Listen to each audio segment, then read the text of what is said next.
Well, hey there, everybody. I'm Jan Erickson from Stepping Aside, and welcome to Somewhat Daily Tarot and Rune for, let's see, the 15th day of February 2021.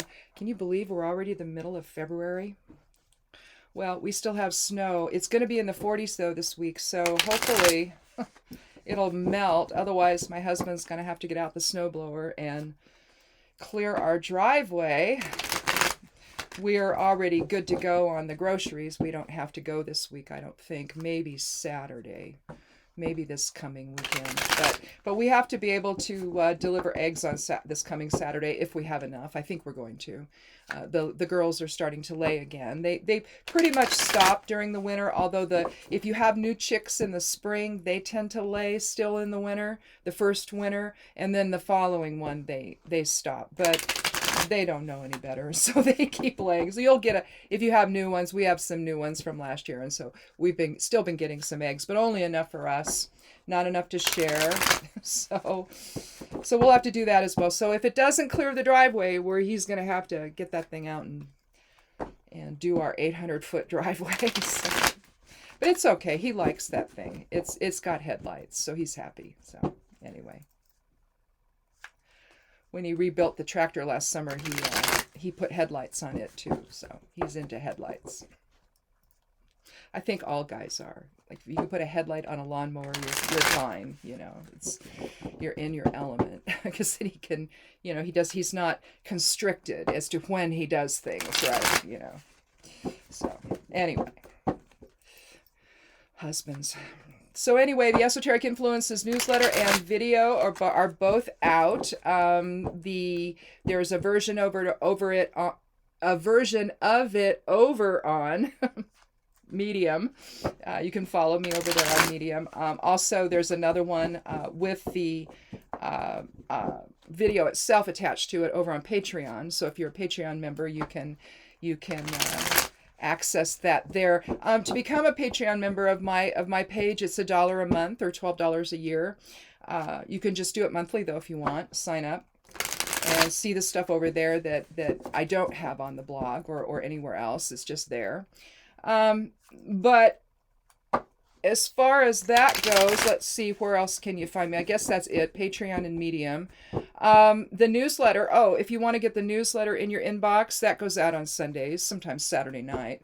And that's the Esoteric Influences. It also had a recipe for some food I make up for my chickens during the wintertime. I mean, you can do it anytime, really, but in the wintertime it's nice because it's warm and it's got more protein in it, and it's got oatmeal and rice and different herbs and different fruits and stuff in it. So, and then there's the requisite worms. I put those in there too.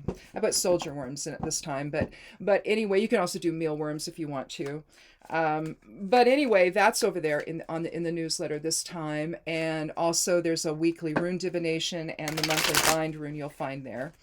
So if you wanted to get all that in your inbox on Sundays, you can just sign up for that if you want to. The sign up for it is over there on the left side panel of the blog over at imsteppingaside.com. It's called Stepping Aside, and if you just go over there, it's up toward the top. Just put your email in there, and then you'll just get that in your inbox if you want it. Let's see, I guess, also, if you want to support the blog over there, also on the side panel toward the top, there is a tip teacup. It's one of those PayPal deals where you can click on it and it takes you to my PayPal site where you can donate, whatever you want to donate, to keep the blog up and running. If you wish to support the blog that way, you can do that. That's there. Also under the video here today, you'll see, if you scroll down, there's some mask, a link to some mask patterns. There's a bleach solution, and hand sanitizer recipe, I think, is still there. Let's see, that I think I got off the CDC website or maybe FDA or something, one of those two. I did that way back when the pandemic first started, and I just put that stuff there in case anybody is interested.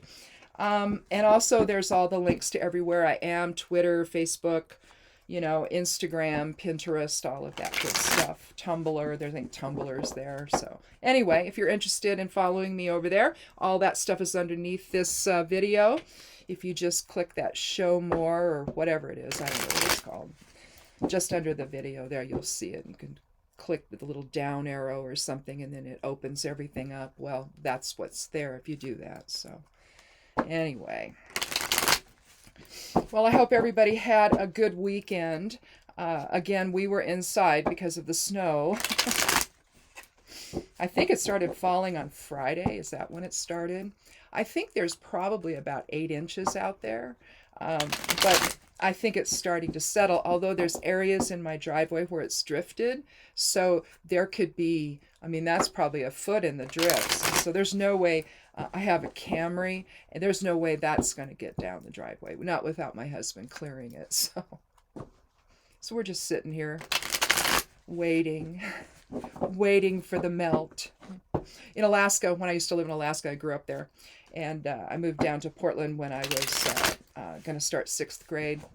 And I was born in California, though. But then we moved up to Alaska when I was 4, still 4. And we came down here just before I turned 11 to Portland. Not to where we are now, but to Portland. And but when we lived in Alaska, you know, lots of snow there.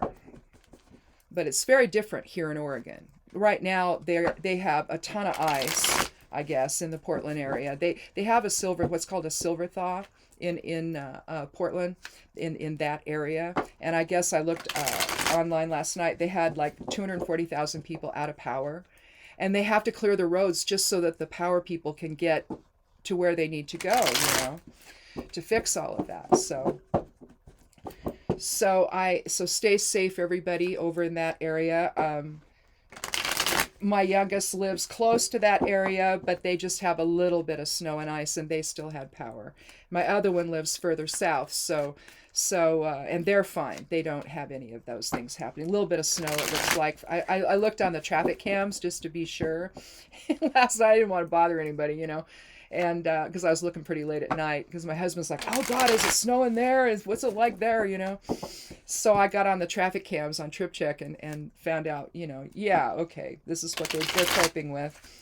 So, but that's what we usually get when you're on the other side of the state. When you're over here in the central, we're up at 3,000 feet above sea level. So we get snow when we get it. We can get quite a bit. Couple years ago, we had snow for 3 months. 3 months, 2 months, something like that. And I mean, there was 2 foot of snow out there the whole time. It was horrible. And it was after that we bought our snowblower. I mean, we've been here since 81. I don't know. In fact, yesterday was our anniversary. I mean, we moved here on Valentine's Day of 1981. So we've been here on this property in this house for 40 years. And it feels like, since we hunkered down on February 2nd last year, it feels like it's 40 years all at once. So, you know, anyway. I mean, we have 5 acres, so I wouldn't say we're going stir crazy. We're not, you know, and we're more than happy to comply with everything we need to do, you know, wearing masks. Now it's double masks and a face shield. So, you know, we're more than happy to do that. But I gotta say, when there's snow and you can't get out of your driveway, it's just like suddenly you want to do things that you can't do anyway. So I don't know. Here we have Birkenau for the rune for today.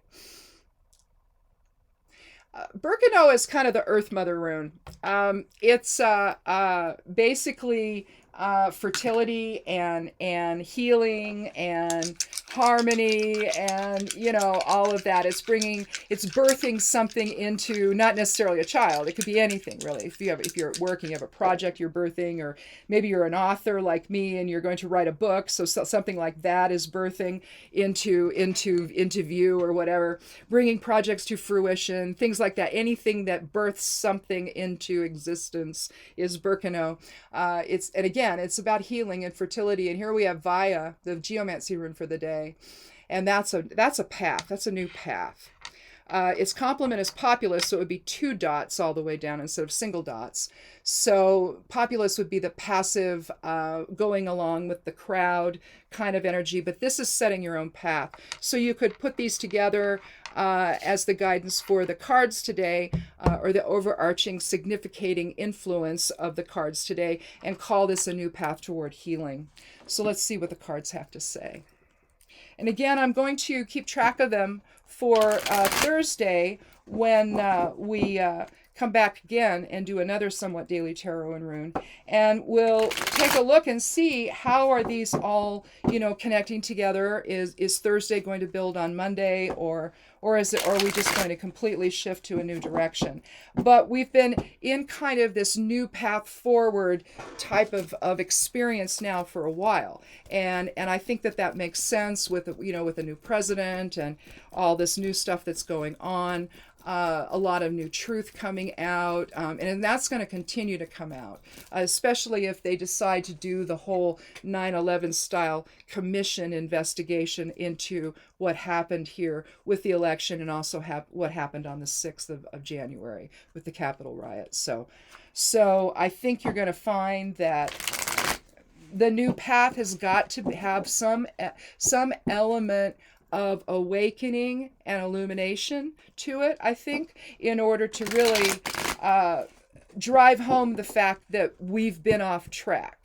I mean, not that people don't know that, but you have some that are still confused about that, and we need to figure out a better way forward, so that addresses the issues that people have, and the concerns that they have, and so that people don't feel like they're kind of left out in the cold, and nobody pays attention to the things I have to say, and my needs are going unmet, and all of that. There needs to be a way to have an all-inclusive conversation about that, and I don't see why we can't have one. So I'm hoping that however we go here, that's really what we're going to be looking at going forward, is something that is progressive and deals with the issues at hand, but also gives us a better path for the future to unfold. And so we'll see, though. It's all built around humans, and you know what humans do. We tend to screw things up. So if it's possible to do it, a human will. So anyway, well, let's go ahead and take our first 3 cards. If we need more, we'll take them. Otherwise, let's see what we have. We have the 9 of Pentacles, the Chariot, and the 4 of Pentacles. So we're going to use the Chariot, I think, as the center card. Let's talk about it first.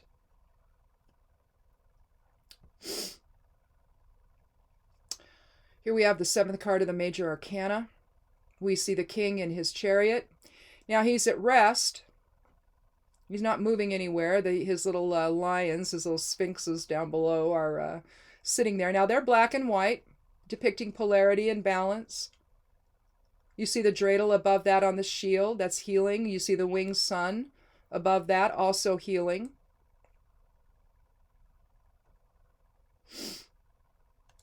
You see the drape above him. Those have Merkaba type stars on them.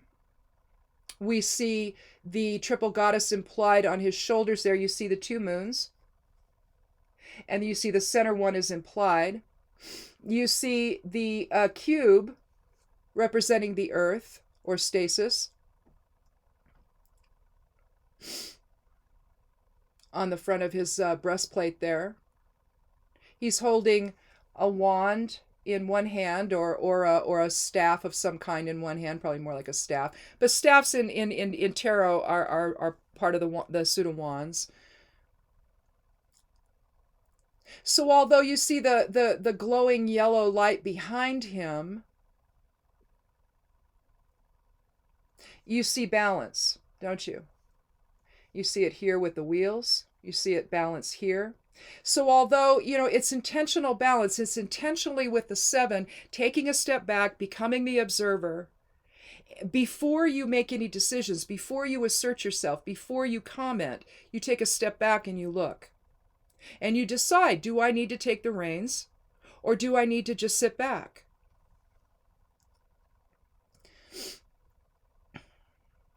This card can denote movement, mastery, the soul vehicle, balance, surrender versus control, though.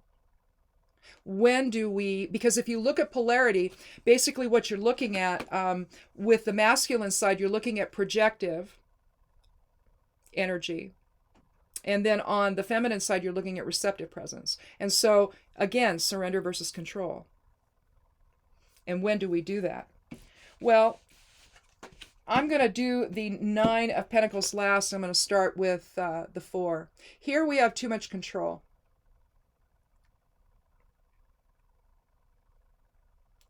And the focus is so much on what you own and what you possess. Here we have the king, who's stepping on his coins. He's parading, he's displaying it on top of his crown. The crown's not enough. He's got to have more. And he's holding fast to the other one, right? Just hugging it for all his dear life, right?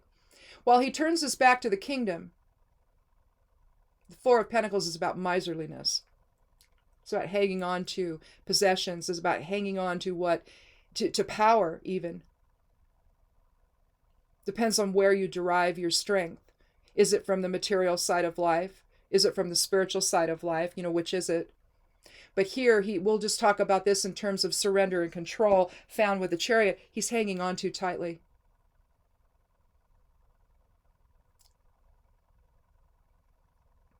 Again, back to the kingdom. You also see the line of demarcation here. So he's really, really separate. Sometimes I interpret it as a this is now, that was then, But I think in this case, what this is that he is so focused on his material wealth and his possessions that he can't see anything else. You see that with the 4. With the 4 of Swords, you see it as you're letting your mind settle. And you're giving your thoughts some time to just sort of settle in and getting some kind of intellectual or mental respite.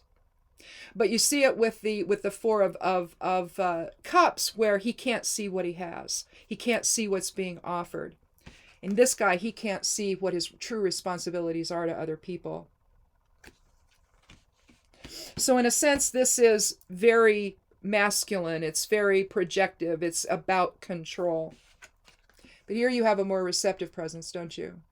Yes, she's likely the queen. She's looks like she's out on a Sunday hunt with her hawk, or her falcon, rather. You see she's got a hand on her wealth there, but and you see the abundance all around her. She's likely out in her garden. She's either the queen or she's a woman of means, one of the two. She could be the lady of the manor, if she's not the queen, but she's likely the queen. The 9 is about endings and completion, though. It's also about humanitarianism, generosity, kindness. Although you see a house over here, it could be part of the castle in the distance. You also see 2 trees. And so there's some element of balance there. But this card gives the sense of receptivity, doesn't it? She's just out on a stroll in her garden. Yeah, her wealth is around her. But she's more focused on the bird than she is anything else. I think we need another card, don't you? We're doing pretty well on time here, so as long as my video doesn't freeze and I have to start over. So we'll do this real quickly because we're getting to the demon time where the demons take over and turn off my video. I'm going to take the 13th card this time.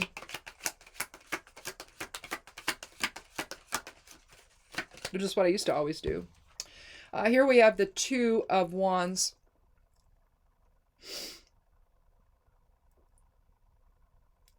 He's basically waiting for his, it's kind of a doorway to new experiences. You see him holding a globe. He's got the staff in one hand. The other one is affixed, though, to the wall.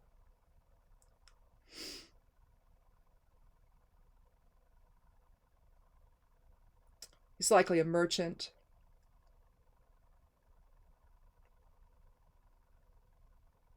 But he's looking out over the water here. into new experiences. He's making a decision about what that is. He's got the world in his hands. 2 is about decisions. It's about balance, polarity.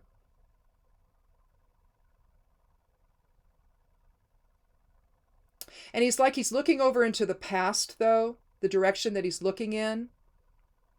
So it's almost like he's looking to build something new from all that he's established thus far. So we obviously know, though, that it's about wealth. And it's about, what you're going to do with it, how you see it. Is it something that's there to take care of you, or is it something to hang on tightly to and not share with anybody else?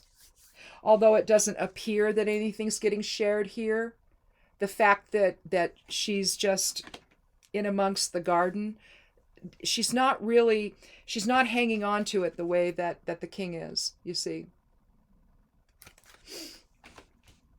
This is just like I don't have a care in the world.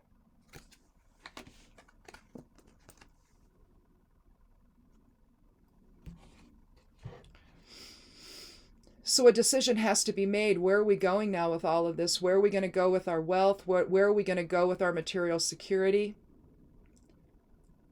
We already know that we have a new path forward with Vaya. And if we look upon this as bringing something new to fruition, then perhaps what the cards are telling us is something's going to open up in terms of career. Something's going to open up in terms of your finances, maybe. In terms of a new direction of better security is really, I think that's how we're going to determine the reading. Now, I think that with the Chariot, though, we need to be able to let things come to rest and come to balance so that we can understand the bigger picture at hand.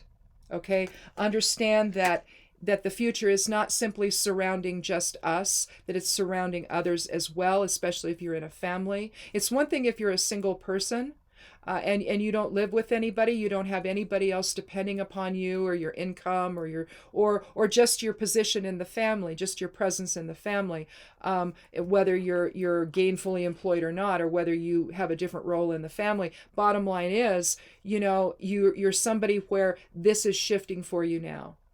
And something is coming into view, all right? And we're going to look at the Chariot that way. That there's a momentum that's happening on its own, and you just need to let that unfold. Let go of whatever you're hanging on tenaciously so that change can happen and a new direction can be established for you, so that you can then come back to some kind of peaceful conclusion to it all, to where you start building your wealth, building your family security.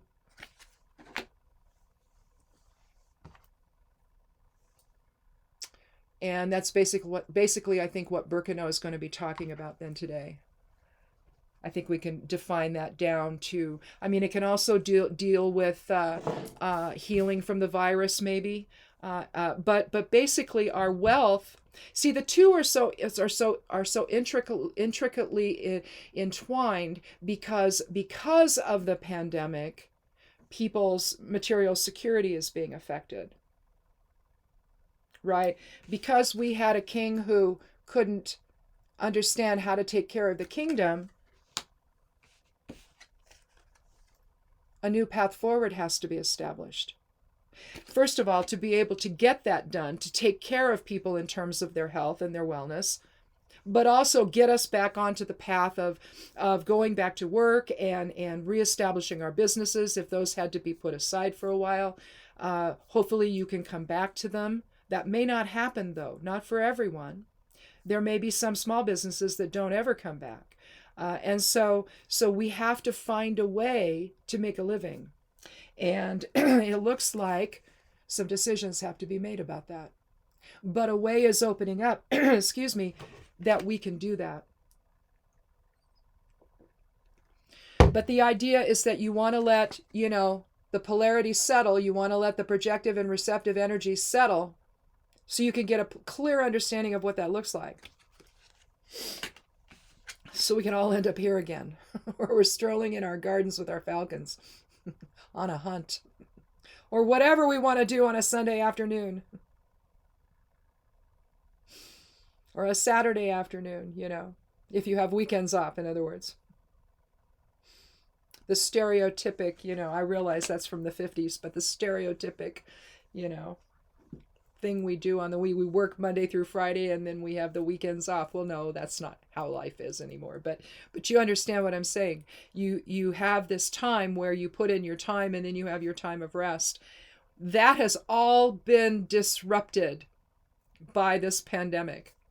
And so again, I think that whereas Birkenau also talks about healing, I think that we need to begin anew. And I think it's really probably, given what that we have via here, I think that's really what it's talking about. It's starting something new. It's beginning a new path, that involves healing, but it also involves setting our course for the future and dealing with the material instability of our lives right now due to this pandemic. So anyhow, I guess that's it. I'm going to write all this stuff down. I've been keeping a little notebook.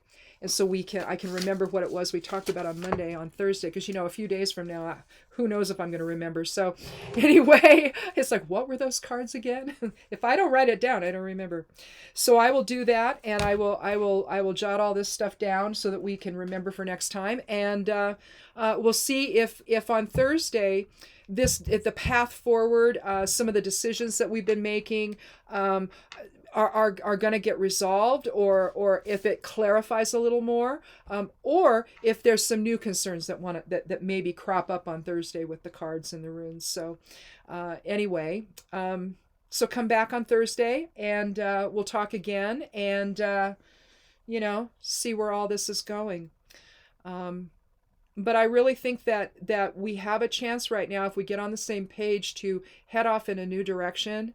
One that's based on truth, one that's based on understanding, one that's based on facts, in terms of the virus, scientific facts about it. And I think that if we could just do that, I think we would end up in a much better place. The healing could begin. The number of people we've lost is, I think it's over 450,000 now, isn't it? That's just unacceptable. And I mean, if you think of the number of people that are grieving, Birkenau can apply to that as well. This is about family, and it's about the shared path forward with family. And right now, it's you see a lot of families that are torn apart for various reasons, whether it was the politics of the last 4 years, or whether it was the conspiracy stuff over the last 4 years. People have become quite focused on things that were done by others.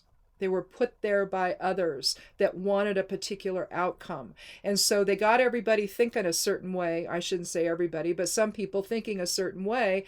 It was all a big bunch of nonsense to keep them in power, essentially. That's at least what it feels like to me, looking at all the different information that's been coming out. Somebody did a timeline about some of it yesterday that I thought was interesting, and I was telling my husband last night, if we're going to do a 9/11 style commission over what happened, we need to look at who's behind the whole cult movement that came up during this time. Who did that? Because it was all a bunch of lies, and a whole bunch of people believed in it. And unfortunately, some of them are sitting in jail cells right now waiting for their trials because they went to the Capitol on the 6th. So you see, a lot of things happened because a group of people, and I think it was a group of people, came up with this lie to keep the last guy in power. And they did this in a way that got people's attention and commitment and support and devotion, and to the point that they don't know some of them have said they don't know what to do now because it's clearly all a bunch of BS, and they fell for it. So they're having to cope with all of that, and it's not easy for them. Families have been torn apart. I mean, even parents and children expressing themselves in interviews. We don't know what to do about mom. We don't know what to do about dad. We don't know them anymore. They're not even home. That kind of stuff. And these are kids that are under 18, so they live with these people. They live as a family. It's all been torn up. So I would like to see who did that. I want to know who did that. Who was behind all of it? And who has been keeping the lie going? All for one man who does not deserve it. So anyway, so just stay aware, stay awake, and evaluate things, in a dispassionate way, before you interject your own perceptions into it. See if it resonates, see if it makes sense, even if it happens to disagree completely with what you believe. Maybe you're on the wrong track. And that's where I think we've been getting this new path forward theme for some time now. So it's happening. It's going to happen. We just need to get on board. So anyhow, thanks so much. Again, check out the blog, check out, my page on Medium, check out my Patreon page. And that one you'll have to sign up for. Although there's some stuff that's open to public, you can see it basically. There's just some things you can't see unless you sign up. But I guess that's it. We'll talk again on Thursday, and again we'll see, if this is a progression this week or if we're going to change course on Thursday. Other than that, wear a mask if you go out around anyone at all, whether you're inside or out. Double mask now. That's what they're recommending. We do an additional face shield over the 2 masks now, and it's fine. We're not bothered by it. It comes off in the car, so what difference does it make? You're not in the store that long, so just wear it. You're around people, have a mask on. Do it for yourself, do it for them. And be good to yourself, be good to one another, and blessed be.